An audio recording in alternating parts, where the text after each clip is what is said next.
Clay soil is every gardener's double-edged sword. On one hand, it holds nutrients better than sandy ground.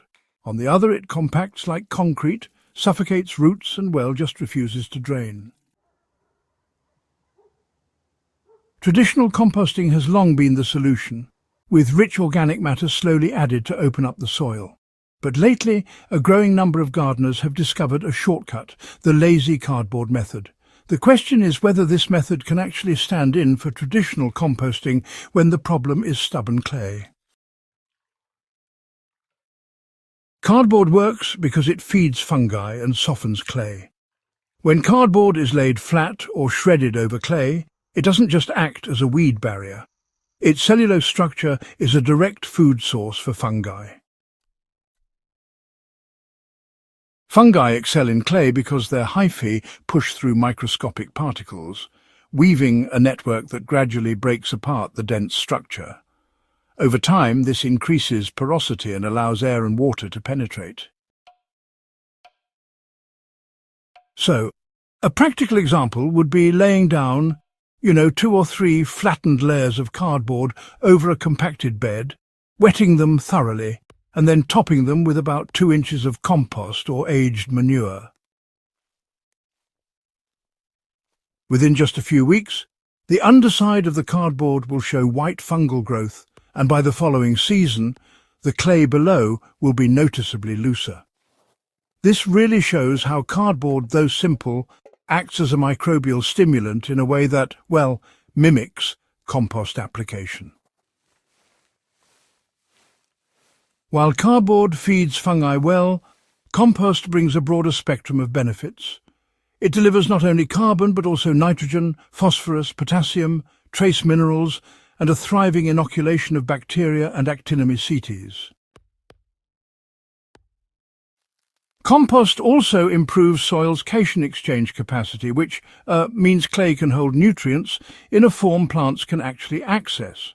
For example, working a 2-inch layer of finished compost into the top 6 inches of clay gives immediate results. You'll notice darker soil, improved friability, and a nutrient base that's ready for planting. Compost also provides a balanced microbial community, whereas, cardboard primarily favours fungal activity. This is why compost is considered more complete, though it does require more labour to produce and spread. The truth is that one doesn't have to fully replace the other.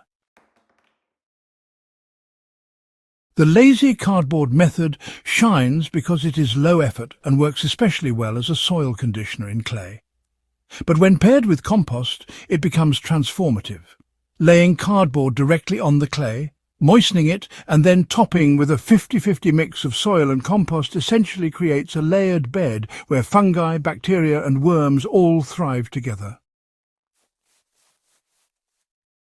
This is similar to the sheet mulching technique many gardeners use.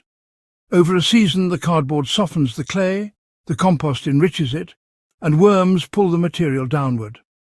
A year later, the clay bed becomes far easier to work, and the microbial activity is far higher than it would have been with compost alone. To use the cardboard method effectively, a clear structure helps. Start with 1 to 2 layers of flattened cardboard, avoiding glossy or heavily printed types. Wet them thoroughly so they mould to the clay surface. Add a layer of high nitrogen material such as grass clippings or kitchen scraps at a depth of 1 inch directly on top. This balances the high carbon load of the cardboard. Then add a 2-inch layer of compost or aged manure as the microbial inoculant. Finally, top the bed with 2 to 3 inches of straw leaves or wood chips as mulch. This layering ratio, cardboard, 1 inch nitrogen, 2 inches compost, 3 inches mulch, mimics composting conditions but in place, right on top of the clay. No turning or mixing is required. By the following growing season, you'll notice worms working in the soil, fungal threads pulling nutrients downward, and clay particles binding into crumbly aggregates. It's fascinating how nature works its magic, isn't it? There are limits to relying on cardboard without supplemental organic matter. While it loosens and feeds fungi, it does not by itself provide a balanced diet for microbes or plants.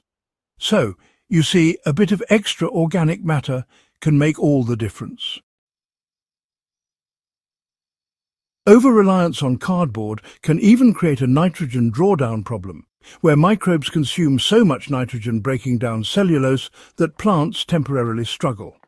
This is why nitrogen inputs, whether grass clippings, manure or diluted urine, are important partners. It's all about balance, really, ensuring that every element has its part to play. Another limitation is time. Cardboard alone works slowly, taking several months before changes become visible. Composting delivers quicker fertility gains because nutrients are immediately available. For gardeners seeking both rapid results and long-term soil improvement, blending the two methods is the practical compromise. For those who don't have the time, space or energy to maintain a full compost system, cardboard provides a way to keep soil life moving in the right direction with minimal effort. You don't have to turn piles, worry about ratios week by week, or wait for finished compost. The soil becomes the composting site.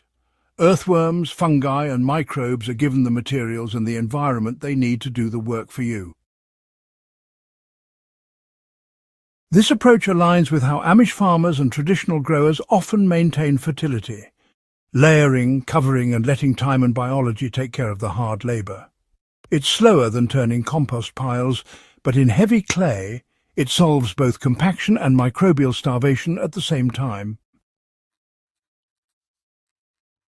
So can the lazy cardboard method replace traditional composting in clay soil? The answer is that it can match composting in terms of loosening soil and feeding fungi, but it cannot fully replace the balanced fertility and microbial diversity that compost offers. However, when combined, they form one of the most effective soil-building systems available to gardeners.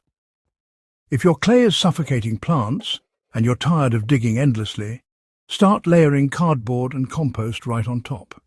This simple, low-effort method creates a living system where soil microbes return. Worms dig the channels for you, and clay finally begins to breathe again. For more proven soil revival methods and practical gardening science, be sure to subscribe to Soil Doctor and share this guide with fellow gardeners who want their clay soil to finally come alive.